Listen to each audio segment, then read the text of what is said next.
Cuando una persona sueña, solo se puede dirigir hacia una dirección: pa'lante. Hay miles de historias, algunas de sacrificio, otras de riesgo, pero también de superación, y una de ellas podría ser la tuya. Inmigración, sueños, retos y triunfos. Bienvenidos al programa Pa'lante, mi gente, de la firma de abogados Vázquez & Servi. Muy bien, aquí con ustedes nuevamente en nuestra programación. Un placer para mí estar aquí en Pa'lante, mi gente, compartiendo información sobre el tema de inmigración. Y como siempre, antes de entrar a la programación, le aviso que la información que reciben por este medio es de carácter general y no sustituye una consulta formal con un abogado que se especialice en la materia de inmigración. Bueno, hoy día, como inicio, vamos a dar un anuncio breve sobre el anuncio ayer de la administración Biden sobre la designación del país de Venezuela para los beneficios de estatus de protección temporal, conocido como el TPS. Los venezolanos que se encuentran aquí en Estados Unidos a partir del 8 de marzo, quienes sean elegibles, pueden aplicar durante el periodo de inscripción inicial, que empieza desde hoy, el 9 de marzo del 2021, y corre por los próximos 180 días hasta el 5 de septiembre del 2021. Los beneficiados bajo el TPS recibirán, si desean, un permiso de trabajo, tienen que aplicar por él, con fecha de validez hasta el 9 de septiembre del 2022, y también podrán aplicar para un permiso avanzado para viajar, conocido como el Advance Parole. La solicitud para el TPS usualmente carga un costo de $50. También hay un costo para la toma de las huellas digitales de $85. Y para lo que es el permiso de trabajo, las tarifas son $410. Sería un total de $545. A partir de hoy, sabemos que ya se puede aplicar. El gobierno oficialmente publicó hoy día en el Registro Federal la designación de Venezuela para el TPS, y también en el websitio de USCIS hay información que pueden acceder. Esa es la información para los venezolanos, TPS. Y bueno, quiero pasar ahora a Brenda a hablar un poquito sobre el caso de Pereira versus Wilkinson, que fue un caso decidido la semana pasada por la Corte Suprema de la Nación, y básicamente el caso trata con una pregunta central. Esa pregunta que la Corte Suprema contestó es: ¿quién tiene la carga de la prueba en casos de defensa contra la deportación cuando el récord penal es ambiguo? Y para darle un poquito de historial sobre este caso, este señor lleva aquí en Estados Unidos, o en el momento de ya tener esta cita, llevaba 25 años aquí en Estados Unidos.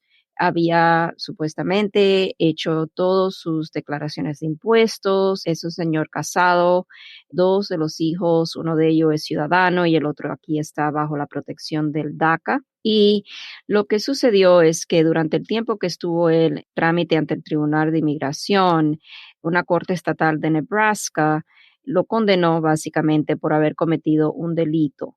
Y él no pudo demostrar que el delito que había cometido no era un delito descalificativo para el beneficio de la cancelación de deportación. Cuando una persona está ante el Tribunal de Inmigración en trámite de deportación y busca defenderse contra la deportación bajo lo que es el Estatuto de Cancelación de Deportación, la ley le impone la carga de la prueba a la persona. Esto significa que la persona debe demostrar que cumple con todos los requisitos del estatuto, pero aún así siempre sabemos que en estos casos el juez de inmigración tiene la discreción de otorgar o de denegar el beneficio. El juez, al final de escuchar todo lo que es los méritos del caso, va a poner en la balanza todos los factores positivos del caso y también los factores negativos del caso, y si la balanza se inclina favorablemente y la persona cumple con todos los requisitos, entonces el juez otorga lo que es el beneficio de cancelación de deportación, lo cual conlleva a la residencia permanente. Ahora, para aplicar a la cancelación de deportación, vamos a recordarle cuáles son esos requisitos. El primer requisito es demostrar que ha estado aquí físicamente en Estados Unidos y continuamente por un periodo de 10 años. También hay que demostrar que la persona es una persona de buen carácter moral y también que carece de una condena por una ofensa descalificativa que lo haga inadmisible o sujeto a una deportación. La persona también debe de establecer que la deportación le ocasionará un perjuicio extremo e inusual a un familiar calificativo, lo que es un cónyuge, mamá o papá o un hijo menor de 21 años de edad, quien es ciudadano estadounidense o residente permanente. La Corte Suprema recién el 4 de marzo, la semana pasada, dictaminó que en casos de personas que no son residentes de Estados Unidos y quienes piden este tipo de beneficio, que es la cancelación de deportación, y recordemos que la cancelación de deportación solo se puede pedir cuando la persona está ante el Tribunal de Inmigración, no es algo que podamos pedir simplemente porque ya tenemos 10 años aquí en Estados Unidos y tenemos hijos nacidos acá. Es una defensa contra la deportación. Pero en estos casos de cancelación de deportación, la Corte Suprema decidió que la carga de la prueba cae sobre el individuo en trámite de deportación de demostrar que no ha sido condenado de un delito descalificativo, aun cuando el récord de condena es ambiguo. Y en este caso, el señor Pereira fue condenado bajo lo que es el Estatuto de Nebraska, que contiene múltiples provisiones. Hay más de una conducta prohibida y solo una de las 4 conductas prohibidas que están enumeradas bajo este estatuto constituye lo que es un delito de bajeza moral. Aunque Pereira había vivido aquí 25 años y tenía 3 hijos estadounidenses y todo, el fallo fue contra él. En este caso, él fue básicamente condenado bajo este estatuto por haber usado lo que es una tarjeta de seguro social fraudulento para obtener empleo. Y bajo el estatuto de Nebraska, el delito carga una posible sentencia de no más de 1 año de prisión o una posible multa de $1,000 o puede ser ambos, prisión y multa. La condena que Pereira recibió solamente fue una multa de $100 y no fue sentenciado a tiempo en cárcel. Pero el problema con este caso es que él no pudo comprobar que dentro de esos 4 conductas prohibidas, el hecho del uso de esta tarjeta de Social Security falso no era un crimen de bajeza moral. Y cuando un caso carga una posible sentencia de 1 año, como en este caso, el estatuto dice que puede cargar 1 año de cárcel. Esto básicamente, si el delito es un delito de bajeza moral, es un delito descalificativo para la cancelación de deportación y la excepción de infracción menor, lo que consideramos un petty offense exception en inglés, no aplica en casos donde la posible sentencia por el delito es de 1 año o más. En este caso, recordemos que Pereira pudo haber sido sentenciado hasta 1 año de cárcel. Y la excepción solamente aplica donde la persona solamente ha cometido un delito de bajeza moral y la posible sentencia por el delito es de menos de 1 año, 364 días o menos, y la sentencia que fue impuesta actualmente al individuo es de 6 meses o menos. El problema que presentó el caso de Pereira es uno de prueba. Pereira no pudo cumplir con la carga de comprobar antes el Tribunal de Inmigración y después la Junta de Apelaciones de Inmigración, hasta la Corte Federal del Octavo Circuito y finalmente ante la Corte Suprema de la Nación, que no había sido condenado por un delito de bajeza moral. Los documentos del récord penal que él presentó eran ambiguos con respecto al carácter del delito de la condena. Pereira argumentó que dado a la ambigüedad del récord de condena, él seguía siendo elegible para la cancelación de remoción. Él pensó que la ambigüedad del récord de condena era la clave de su elegibilidad para la cancelación de deportación, ya que quedaba inconcluso, dado a ese récord ambiguo, si él había sido condenado de un delito descalificativo o no.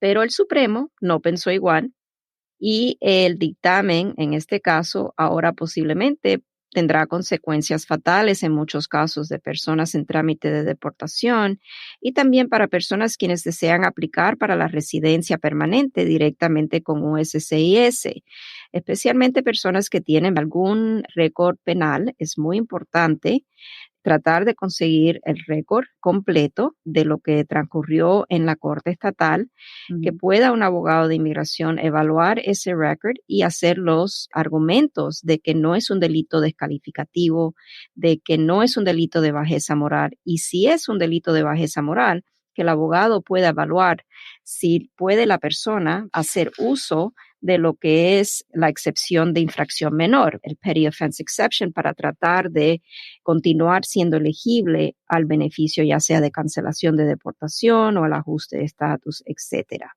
Es importante este caso, Brenda, porque antes de que la Corte Suprema dictaminara en contra de Pereira, había varios circuitos, había un split, no una división entre los diferentes circuitos federales. Algunos circuitos decían, si el récord es ambiguo, vamos a fallar de parte de la persona pidiendo el beneficio, y otros circuitos decían no, si el récord es ambiguo, no vamos a fallar porque la persona tiene la carga de la prueba. Y a raíz de esa división en los circuitos federales fue que este caso llegó a la Corte Suprema de la Nación y la Corte Suprema aceptó escuchar el caso y ahora esta es la decisión que tenemos que aplica a nivel nacional.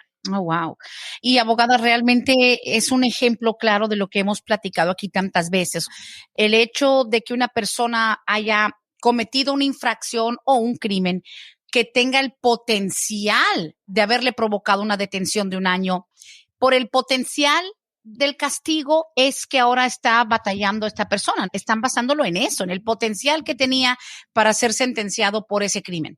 Dos cosas. Uno de ellos es que el gobierno introdujo evidencias de que el delito que él había cometido inherentemente es un delito que tiene el elemento de fraude. Eso es uno. Y casi siempre cuando el delito que ha cometido la persona o que lo han acusado y ha sido condenado por ese delito tiene inherentemente un elemento de fraude, eso es considerado un delito de bajeza moral. Eso es uno. Y lo otro sí, cuando la posible sentencia, y ahí está lo que es la tecnicalidad de la ley, cuando la posible sentencia es de 1 año o tal vez más, entonces con esos 2 puntos sería un crimen descalificativo para lo que es la cancelación de deportación y para otros beneficios. Wow.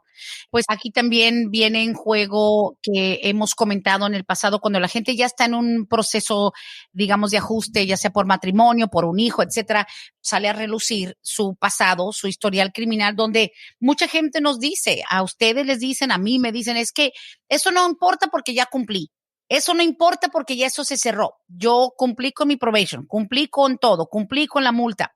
Pero abogada, el hecho de tenerlo cerrado y que hayas cumplido va a depender incluso de cuál fue tu declaración. La gente cree que porque no quedaron mal, que ellos pagaron todo, pero la declaración, te declaraste culpable y de qué cargo.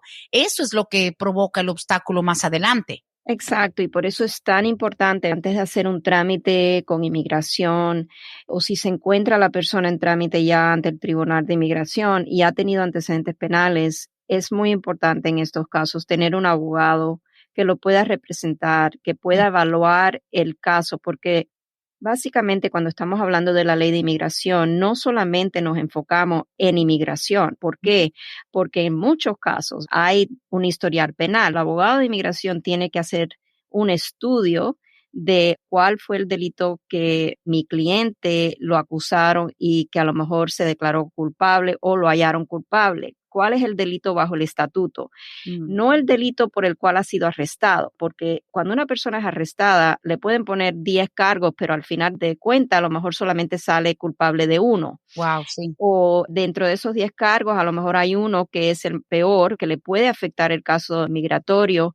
En estos casos es muy importante trabajar con un abogado penal, de defensa penal, que sepa cuáles son las consecuencias que le puede traer a un cliente ese caso o ese cargo que le están poniendo, para que entonces ese abogado pueda a lo mejor trabajar con el abogado de inmigración. Si no sabe las posibles consecuencias, el abogado de inmigración lo puede guiar y a lo mejor eso le ayuda al abogado de defensa penal a pedir o negociar con el Estado, a lo mejor bajar los cargos, cambiar o modificar el cargo a algo que a lo mejor tenga menos impacto a su caso de inmigración. Oh, wow. Pero más que nada, como dice usted, abogada, saber exactamente cómo esto aplica al proceso. Ahora, depende del proceso que se esté realizando o no importa. Digamos, tiene que ver si es una I-130 con tu esposa o si es la I-130 por medio de un hijo. No tiene nada que ver quién te esté pidiendo, ¿no? La I-130 es lo que inicia un proceso. Usualmente cuando vamos a ver problemas es al segundo paso del caso, que sería el ajuste de estatus o el proceso consular. Ya cuando la persona propiamente, porque ya la I-130 ha sido aprobada, va a pedir lo que es el beneficio de la residencia. En ese momento, la persona tiene la carga de la prueba de demostrar la inmigración o al gobierno que no es inadmisible. Si no está en trámite de deportación, entonces tiene que demostrar que no es inadmisible, no obstante a que tiene este delito en su récord penal, y los abogados de inmigración deben de evaluar si hay alguna defensa, como por ejemplo este petty offense o la ofensa de infracción menor, Sí. que se pueda argumentar en el caso o que se pueda argumentar que no obstante a qué tan malo suena el delito que cometió, la ley no lo clasifica como un delito de bajeza moral. Esa es la carga de la prueba en casos afirmativos, donde la persona no se está defendiendo, tiene que demostrar que no es inadmisible. Donde la persona se está defendiendo contra una deportación porque ya está en trámite ante el tribunal, entonces es la carga de la prueba de la persona de demostrar que cumple con los requisitos para que le cancelen la deportación, por ejemplo. Ok. Mi gente, hay muchas preguntas todavía acerca de eso. La carga de la prueba también nos trae a la mente eso que dicen, eres inocente hasta que se compruebe lo contrario. Normalmente es la parte acusatoria la que tiene que comprobar que eres culpable, pero a veces a nosotros se nos hace más difícil comprobar que somos inocentes. Es muy similar comprobar que sí, yo califico, yo me merezco tal o cual proceso, pero pues como le digo, hay quienes saben defenderse mejor que otros. Y en casos de inmigración, con diferencia a casos penales, en casos penales tenemos beyond a reasonable doubt, más allá de una duda razonable, sí. Right. La carga ahí es bien fuerte, pero esa carga la tiene que comprobar ¿quién? La tiene que comprobar el gobierno que esta persona ha cometido este delito y que no hay una duda razonable. Pero en casos civiles, que es lo que es un caso de inmigración, usualmente lo que estamos lidiando es con una carga que se llama preponderance of the evidence, que la evidencia es contundente. Exacto, que es contundente que yo no soy inadmisible o es contundente que yo no soy deportable.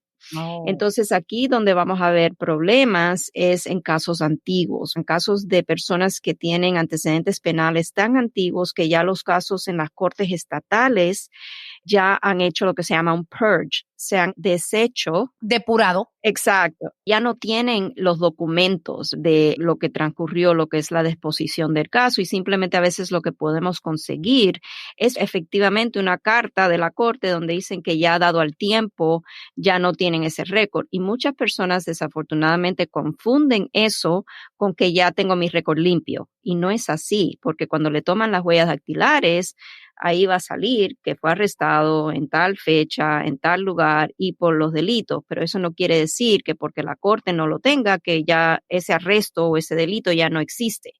Hay que seguir divulgándole y hay que ahora ver qué pruebas contundentes podemos demostrarle al gobierno, especialmente como resultado de este caso, de este dictamen de la Corte Suprema. Ahí es donde se va a dificultar en casos antiguos. ¿Qué podemos usar nosotros los abogados para demostrar que si la corte no tiene ese récord, porque ya el caso es muy antiguo, cómo demostramos que la persona, el cliente, no es inadmisible o no es deportable? ¿Qué documentos podemos usar para poder cargar con la carga de nuestra prueba de los documentos? Uf.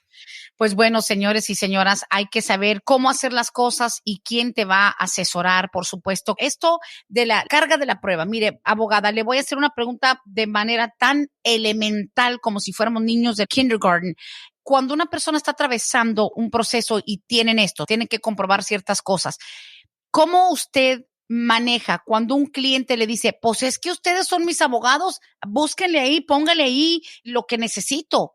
¿Cuánto apoyo tiene que dar el cliente como tal? Digamos toda, porque ellos son los que proveen todo, pero usted no ve que de repente esperan milagros de los abogados. Pues hagan algo ustedes, pues apúntele ahí lo que sea, usted escriba algo, yo no tengo ya nada. ¿Cuánto tiene que participar el cliente? En estos casos, usualmente lo que vamos a hacer es que vamos a empezar con el pedido de un historial penal. Vamos a empezar con la toma de las huellas dactilares, vamos a mandar eso a la FBI, también vamos a hacer un pedido al Estado donde está viviendo la persona y también donde ha vivido la persona si ha tenido antecedentes penales en otros estados. Para entonces nosotros tener una idea, porque a veces los clientes ni se recuerdan dónde fue el delito, cuándo fue el delito, qué fue el cargo, qué pasó en el caso. Tenemos que tener la cooperación del cliente porque obviamente no podemos poner nuestras huellas dactilares, tenemos que usar las huellas dactilares del cliente. Y entonces de ahí, una vez que tengamos la respuesta, tenemos que conversar con el cliente y explicarle, estos son los cargos en los lugares y tenemos que ahora mandar a pedir lo que es el récord a las cortes, a las diferentes jurisdicciones donde usted se presentó, donde pagó, donde a lo mejor hizo tiempo en la cárcel, donde a lo mejor lo pusieron en probation. El cliente tiene que cooperar o por lo menos estar dispuesto a darnos la autorización de buscar esa información. Si el récord es inconcluso porque ya no existe, entonces ahí es donde el abogado tiene que explicarle al cliente, esto es lo más que yo puedo hacer, a lo mejor entregar lo que es la copia de la FBI, del récord estatal, con la carta certificada de la corte diciendo que ya no existe este récord y tratar de presentar esa evidencia en la luz más favorable para el cliente. Pero tampoco podemos hacer milagros. Hay que poner las perspectivas donde están, porque no le podemos dar esperanza falsa al cliente. No, claro.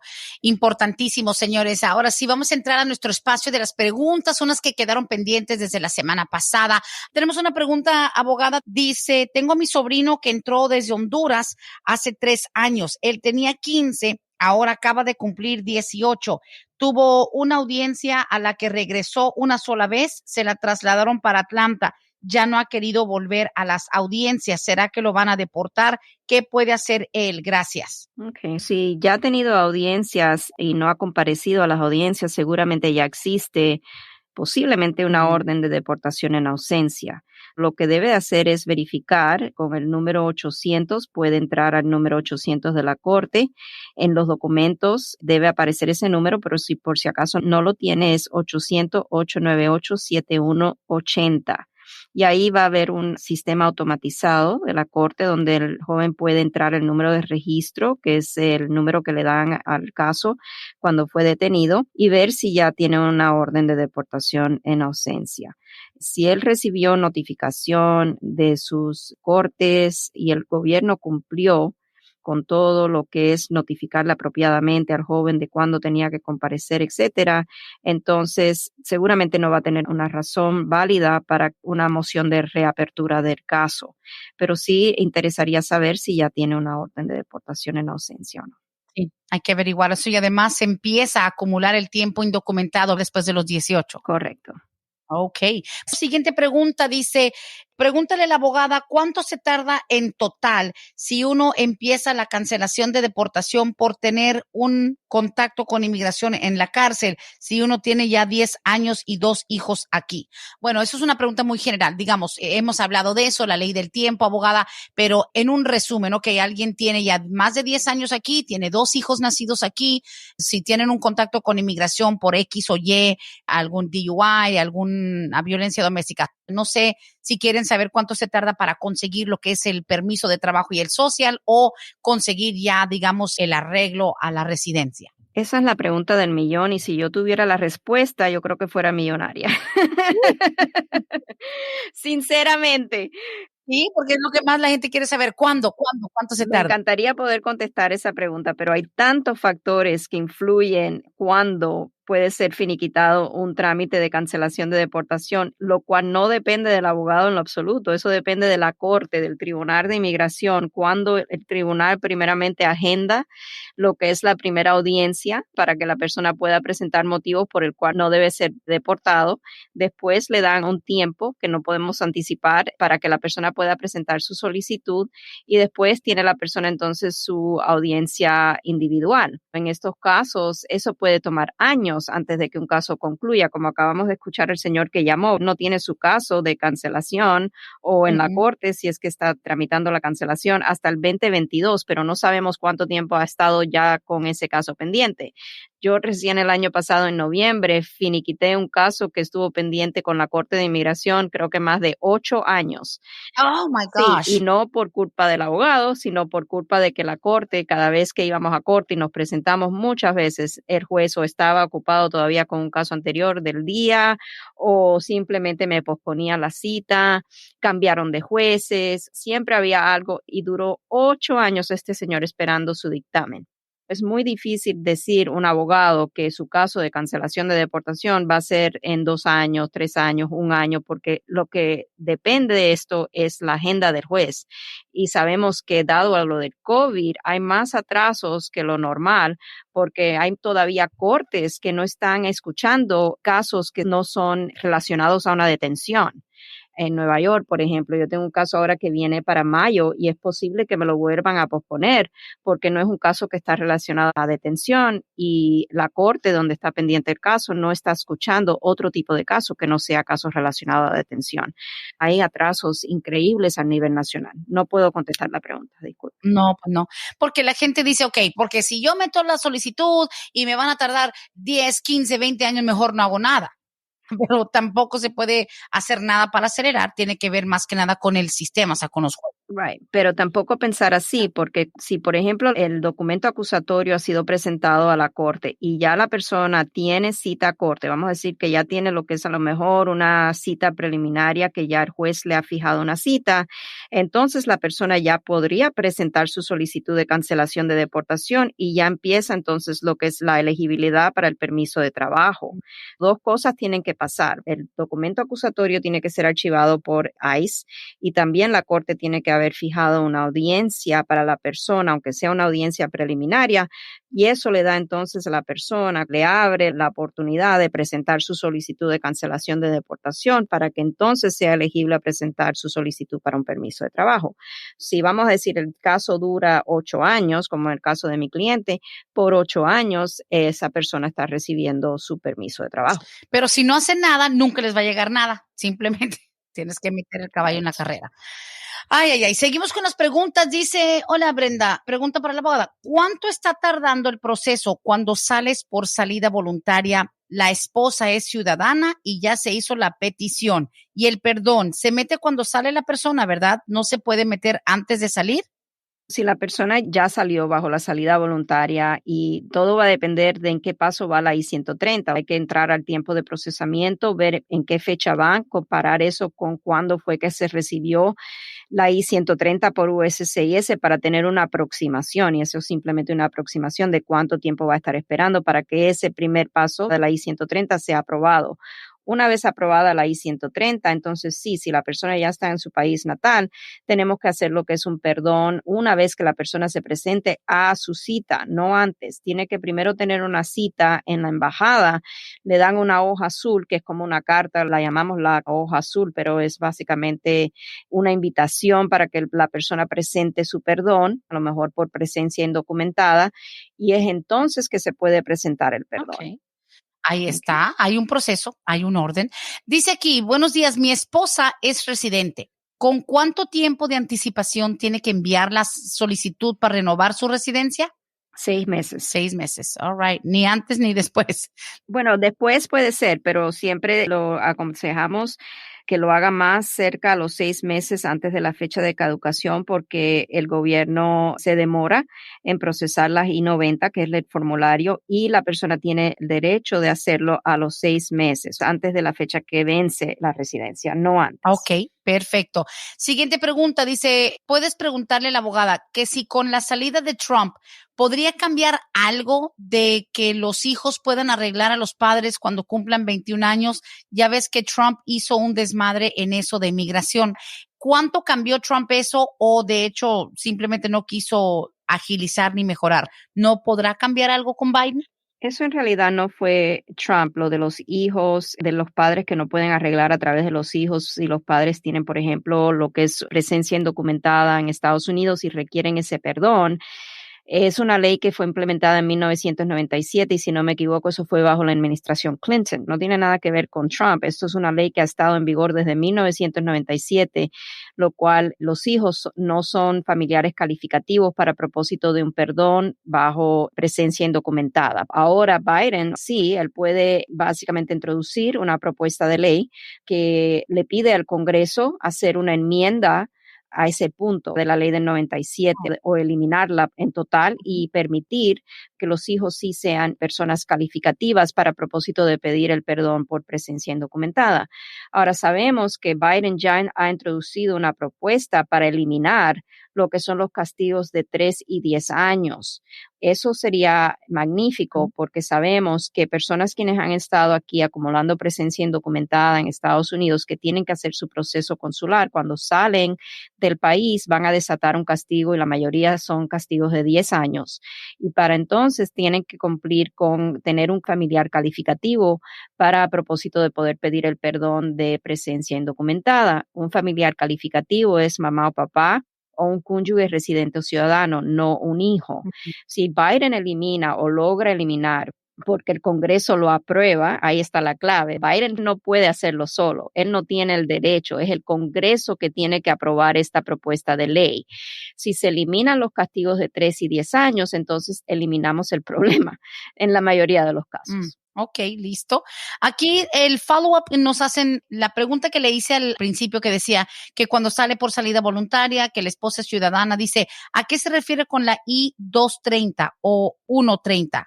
La I-130 es la petición familiar. La esposa tiene que hacer una petición familiar. Me dijo que es ciudadana. Sí, correcto, la esposa. Ok. Haría una petición familiar, que es la I-130, una vez que eso sea aprobado. Eso es lo que inicia el trámite. Sin una I-130 aprobada no llegamos a nada a través de un matrimonio. Es un matrimonio, están casados, la esposa debe entregar, si no lo ha hecho todavía, una petición familiar y entonces de ahí procede lo que es el caso del proceso consular con un perdón si la persona acumuló presencia indocumentada o requiere un perdón por otra cosa.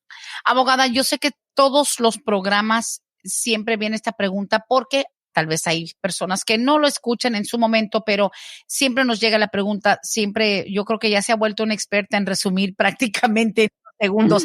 Están preguntando acerca del permiso, el advance parole, el permiso de viaje para los jóvenes con DACA. Un ejemplo, aquí hay un joven con DACA, la abuelita está muy enferma en México. ¿Cómo es el proceso? Y lamentablemente, pues, ¿cuánto se tarda? Digamos, si es una situación un poquito crítica de salud de una abuela, una persona con DACA que necesite viajar a México con urgencia. Ok, en este caso, básicamente los jóvenes con DACA pueden solicitar un permiso de advance parole. El gobierno le va a exigir que compruebe o justifique la necesidad del viaje y en este caso tenemos una necesidad humanitaria. Si el joven puede conseguir evidencias de la gravedad de salud de la abuelita, por ejemplo, podemos añadir eso a la solicitud y a lo mejor podemos sacar un InfoPass appointment dado a que es algo de urgencia, ir personalmente con la solicitud preparada, todo preparado, personalmente a las oficinas locales de USCIS, teniendo una cita en mano para pedir a ver si pueden adjudicarlo de forma de emergencia. Eso es algo que podremos intentar, no es 100% garantizado, pero se puede hacer el intento. Oh, wow. Pues ojalá que se pueda lograr. Ahora, nada más agrego esto. El pedir un advance parole, una persona con DACA, un joven con DACA, ¿necesariamente lo deberían hacer con abogado o es algo que pueden hacer por su propia cuenta? Yo le diría que en el caso como de este joven que necesita hacer un trámite casi de urgencia, es preferible hacerlo con un abogado. No es nunca mandatorio tener un abogado en un caso de inmigración. Eso sí, honestamente, le digo, no es requerido. A veces las personas obviamente eligen tener un abogado porque el sistema de inmigración es complejo y quieren evitar errores, quieren evitar tardanzas innecesarias en su caso. Okay, perfecto. Pues inténtelo y como recuerden que por más que use un abogado tampoco es garantía. Es que el abogado lo va a hacer más rápido. No hay.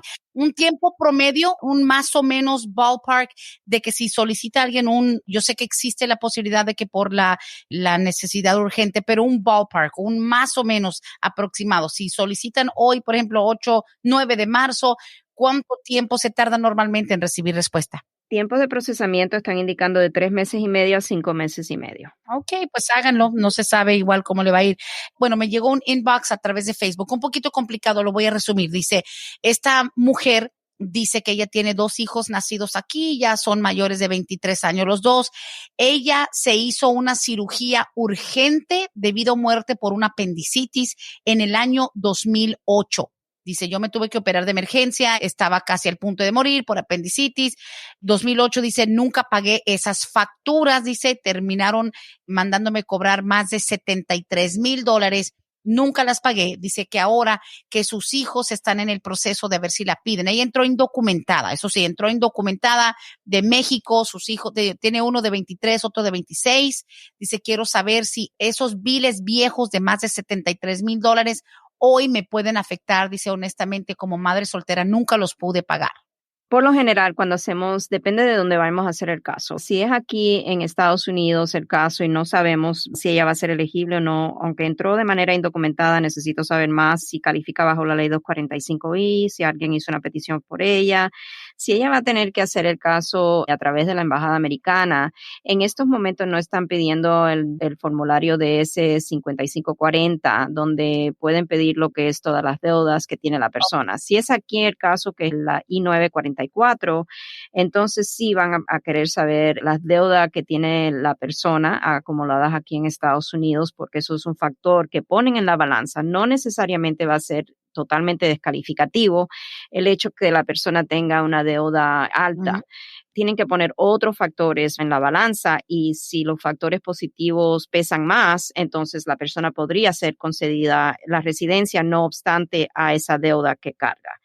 Tendríamos que saber un poquito más para poder contestarle. No sabemos si algún hijo está en el ejército, por ejemplo, si vamos a hacer un PIP para que pueda ajustar aquí en Estados Unidos. Y también tenemos que tomar en cuenta que bajo Biden se está tratando de dar reverse, lo que no se va a poder hacer de un día para otro porque ya es una regulación federal sobre el tema de carga pública. Biden quiere regresar a el tema de carga pública o la regulación de carga pública que existía antes de que fuera cambiada bajo Trump, lo cual era más amistosa, era menos difícil para los inmigrantes poder comprobar que no van a ser una carga pública para Estados Unidos.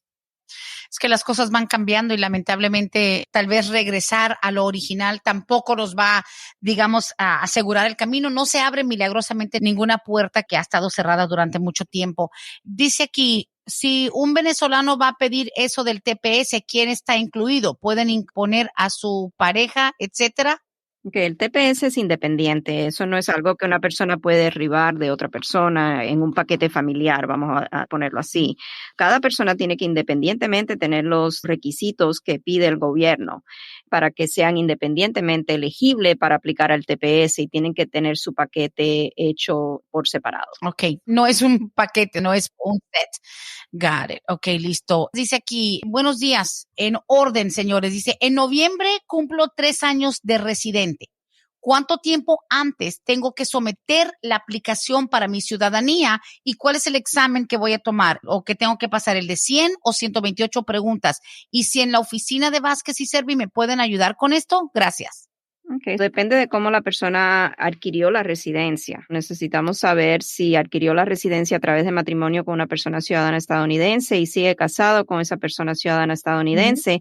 Entonces la persona es elegible para someter su solicitud de naturalización a los 2 años, 9 meses de tener su residencia. Eso es, no sabemos en este caso cómo recibió esta persona la residencia. Si recibió la residencia por otro familiar o de otra manera, ¿verdad? Que no sea a través de matrimonio con un ciudadano, entonces 4 años, 9 meses es el tiempo de espera para poder entonces ser elegible a presentar su solicitud de naturalización, y el examen sería el examen antiguo de 100 preguntas, donde tendría que contestar 6 de 10 preguntas correctamente. Así es, 6 de... Y sí lo podemos ayudar. Excelente, mejor todavía. Vamos a la línea telefónica en vivo, la llamadita prioridad para quienes llaman y toman de su tiempo. Buenos días, al aire con la abogada Bárbara Vázquez. Sí, buenos días. Nada más quiero hacer una pequeña preguntita. ¿Usted cree que vaya a haber alguna reforma migratoria positiva para los indocumentados en este nuevo gobierno que hay o no? Porque, bueno, le comento, he estado recibiendo llamadas de algunas firmas que ellos dicen que sí y que puedo empezar, ahora sí que como un pequeño adelantito me decían. Como quien dice, venga a ponerse en fila. Ándale, algo parecido así que me estaba comentando un muchacho que puedo empezar pues por el récord, pues qué criminal o cómo se le puede decir, el récord. Pues sí, el récord criminal se puede decir porque el cruzar de un país a otro ilegalmente, pues de alguna manera se considera un crimen, ¿no? Entonces, pues claro que tal vez puede ser menor o mayor, no sé. Para mí es menor, ¿verdad? Pero bueno. Entonces ya me dijo un abogado, me llamó, porque hace un tiempo yo fui a preguntarles a ellos, porque yo había aplicado en el 2000 bajo la ley 245 por medio del trabajo, pero desafortunadamente en el 2009 la compañía pues se vino abajo, se vendió y pues me tuvieron que despedir y entonces yo me quedé ahora sí que nada más así, porque yo creo que nada más llegué, si acaso llegué a la petición del departamento laboral, nada más creo que nunca llegó mi petición de inmigración. Entonces, por eso mismo ellos tienen información, me estuvieron llamando, me dijeron que posiblemente sí se vaya a hacer una reforma positiva para nosotros y que pues que podía empezar por lo menos, de hecho me dijeron que no iban a cobrar, pero me dijeron que podía empezar por eso. Ok, su pregunta es básicamente cuáles son las posibilidades o qué opino yo de una posible reforma migratoria comprensiva para las 11 millones de personas que piensa podría ser abarcadas. Yo creo que es demasiado ambicioso. No creo que vaya a haber una reforma tan amplia, desafortunadamente. Yo creo que van a haber diferentes provisiones de la propuesta de ley o las propuestas de ley que han sido introducidas que podrían llegar a convertirse en ley, ser aprobadas y convertirse en ley. Tenga cuidado con personas si lo están llamando de una firma de abogado para que se ponga en fila. Yo creo que eso está mal, porque en estos momentos no hay una fila, no hay absolutamente ningún trámite que podamos hacer, aparte de que si el cliente quiere hacer un trámite investigatorio porque ha tenido algún contacto con las autoridades de inmigración o ha tenido algún contacto con las autoridades de la policía, por ejemplo, por algún antecedente penal, la persona puede siempre, no importa si tiene una probabilidad, la propuesta de ley, una reforma de ley, la persona siempre está libre de pedir su expediente a través de la Ley de Libertad de Inmigración para tener en cuenta qué información tiene el gobierno de esos contactos que ha tenido la persona con ellos. Eso usted lo puede hacer, no obstante, si es que desea simplemente tener esa información, si hay reforma o no hay reforma. Pero muchísimas gracias por la pregunta. Gracias. Aquí esperamos en la próxima ocasión. Y sí, esa es la pregunta del millón. Esa es la pregunta de los 3 millones, de los 11 millones, porque esa es la pregunta del millón es una, la pregunta de los 11 millones es otra. Gracias, Radio Escucha. Muchísimas gracias y todos quisiéramos tener una respuesta positiva. Ahora, otra de las preguntas que nos hacen, y esa se la presento ahorita después de una que llegó por texto. Dice, buenos días, ¿es conveniente que mi hijo aplique al TPS? Ya él tiene una aplicación de petición y está a la espera de la entrevista que se realizará en Bogotá. Estamos a la espera del envío por parte de USCIS que nos envíe la fecha para entrevista en Bogotá, pero sería bueno que aplique al TPS y aplique al permiso de viaje. Mi caso lo lleva ya la abogada Bárbara Vázquez. Gracias. Sí, sé exactamente quién hace esta pregunta y muchas gracias por hacer la pregunta. Yo diría que sí, yo creo que sería buena idea que este joven aplique para el permiso de TPS porque al ser otorgado el TPS va a tener lo que es una posibilidad a una licencia de conducir, número de Social Security, también un permiso de trabajo. También podría pedir un advance parole para viajar y poder entrar a Estados Unidos si es que a lo mejor esta cita en Bogotá se demora. Sabemos que hay atrasos por lo del COVID, puede ser demorado. Mientras está esperando que le salga la cita en Bogotá, podría ya tener a lo mejor el beneficio del TPS. Pero estamos hablando de Bogotá para los venezolanos, ¿allá se ha trasladado? Sí, él es de Venezuela, el joven es de Venezuela y como Venezuela está en la situación que está, todo lo que va a hacer con un proceso para una visa de inmigrante, por ejemplo, ha sido trasladada a la embajada en Bogotá. Ok, muy bien, qué interesante. No lo habíamos tomado en cuenta aquí. Dice aquí, buenos días, Brendux. Si la hija de mi esposo es mayor de edad y ella quiere pedir a su papá, que es indocumentado, él podría arreglar aunque esté separado de la mamá de su hija, pero ella es residente. O sea, la hija de mi esposo, me imagino que pues si siendo hija biológica, dice, si ella quiere pedir a su papá, que es indocumentado, él puede arreglar aunque esté separado de la mamá de su hija. Okay, yo creo que la pregunta es por la separación. A lo mejor esta persona no va a tener el familiar calificativo para propósito del perdón y creo que la que es residente es la esposa. Ella es residente y si no hay una esperanza a la reconciliación y esto termina en un divorcio o, por ejemplo, si no podemos comprobar si todavía a lo mejor están casados y están tratando de trabajar en la relación, y la señora se opone a darnos una carta de perjuicio extremo de cómo ella va a sufrir si al esposo no le dan el perdón y es castigado 10 años, entonces no podemos avanzar en el caso porque no tenemos, nuevamente, aquí estamos hablando de la carga de la prueba, el señor tiene la carga de la prueba de comprobar que a la esposa le va a ocasionar un perjuicio extremo si a él no le otorgan este perdón.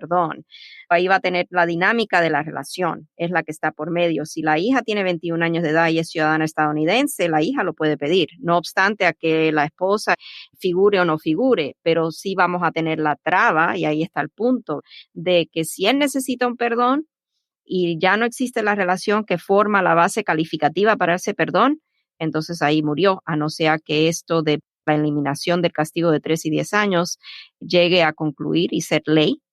Entonces ahí tendríamos que evaluar la posibilidad, porque ya entonces a lo mejor no necesitaría él el perdón. Además, la que pregunta es la actual pareja del señor y dice que él nunca estuvo casado con la mamá de la niña. O sea, aunque la expareja sea residente, no le sirve de caliente calificativo porque primero no estaban casados, segundo ya ni están juntos y tercero pues ya es irrelevante.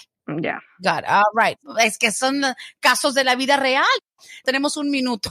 La pregunta del millón para mí y para miles de personas. Es más, me atrevo a decir que millones.